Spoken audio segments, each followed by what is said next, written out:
film, lanjut ke part 3. Kemudian ketika Emi sedang tidur di kamarnya, tiba-tiba Sugiono ini masuk secara pelan dan senyap.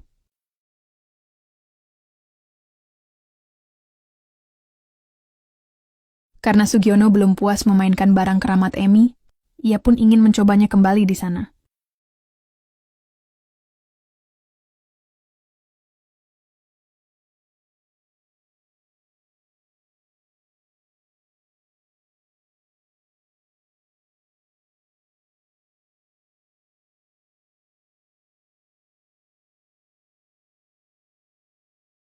Dan dengan pelan tapi pasti, Sugiono ini mulai menjelajahi barang-barang keramat Emi dari ujung ke ujung dan dari sisi kiri ke sisi kanan. Sugiono ini memang ahli dalam bidang berburu dan operasi senyap. Karena dulu ia tergabung dengan pasukan khusus, yaitu pasukan ular kasur pemburu apem. Jadi wajar saja jika Emi tidak menyadari kehadiran Sugiono di sampingnya. Kemudian setelah Sugiono mendaki gunung terjal Emi dan sampai di puncaknya selama 15 menit, ia pun pindah ke dalam selimut. Ia pun mencoba melihat apa yang ada di balik selimut tersebut. Dan ternyata, di dalamnya terdapat gua indah yang berwarna pink, namun tertutup dengan rumput tebal nan hitam. Dirasa cukup, dan dengan tanpa ragu, Sugiono ini menusukkan ular kasurnya ke dalam gua milik Emi. Dan sontak saja hal itu membuat Emi terbangun, karena ia merasakan sesuatu yang keras namun kenyal. Namun dengan sigapnya Sugiono ini menutup mulut Emi, sebelum ia bisa bersuara. Tapi apalah daya, Emi pun hanya bisa menerima serangan demi serangan dari ular kasur Sugiono, yang melumat habis garis pertahanannya, sampai akhirnya Sugiono pun menumpahkan segalanya di dalam. Di malam harinya terlihat mereka makan malam bersama, seperti biasa, yang dimana Sugiono dan Emi pun bersikap normal di depan Sato, seperti tidak pernah ada yang terjadi di antara mereka. Namun bagongnya, Sugiono ini mencoba memainkan gua Emi dengan kakinya. Sontak saja Emi pun tersentak dan berusaha menahan getaran dari serangan Sugiono.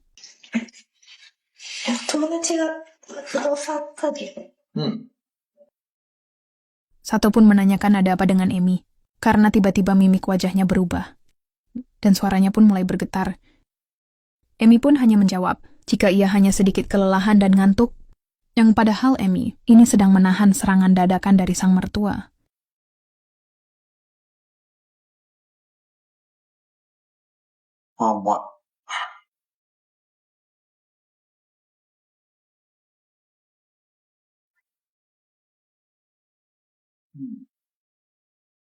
Emi pun memberikan kode kepada Sugiono agar ia melakukannya, jangan terlalu kuat.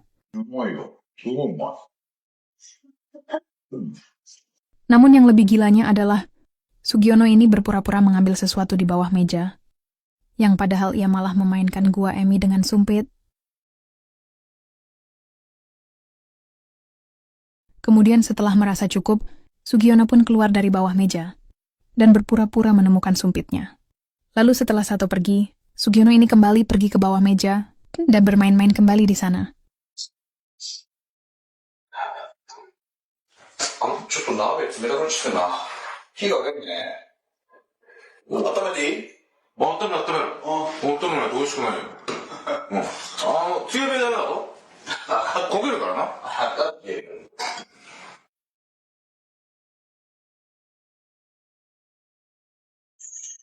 Dan Emi pun hanya bisa menahan serangan demi serangan yang dilancarkan oleh Sugiono sambil mengobrol dengan Sato. 僕いつもそう美味しい気がしたんだよな。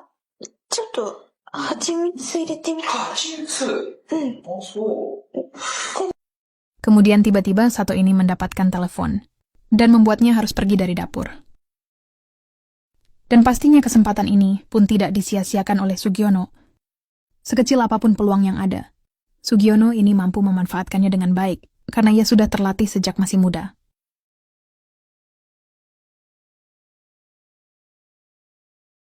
Setelah dirasa situasi cukup aman, Sugiono pun langsung saja menyerang Emi tepat di antara gunung terjalnya.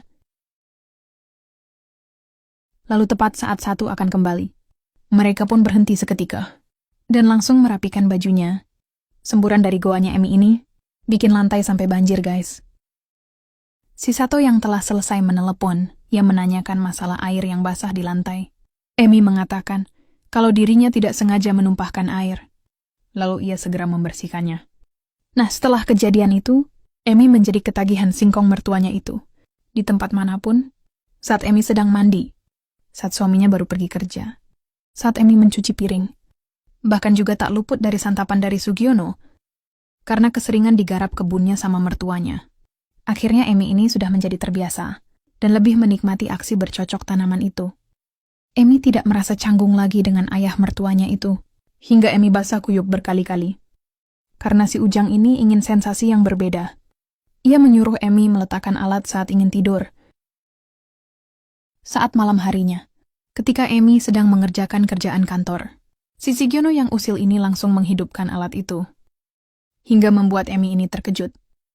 Dan di sisi lain, Emi ini juga menikmati getaran dari getaran itu. Tapi sayangnya Emi ini harus menahan suaranya. Karena Emi yang sedang bersama Sato di kamarnya. Dan saat itu Sato sedang berbicara dengan Emi. Tapi Emi tidak terlalu menghiraukannya. Karena getaran alat itu membuatnya menjadi tidak fokus. Karena sudah tidak tahan lagi, Emi langsung izin keluar kamar. Dengan beralasan ingin ke toilet. Sementara Sugiono yang dari tadi berada di depan kamar Emi tidak ingin ketahuan. Mereka berdua pun pindah ke dalam kamar mandi. Saat tengah malam, si Sugioni kembali menghampiri Amy, suaminya yang sedang tertidur pulas. Amy yang mendengar suara kedatangan mertuanya, ia langsung terbangun. Ia dengan sukarela menerima ajakan ayah mertuanya itu, hingga aksi bercocok tanam pun tidak bisa dihindarkan. Dan film pun berakhir. 行ってきます。いってらっしゃい。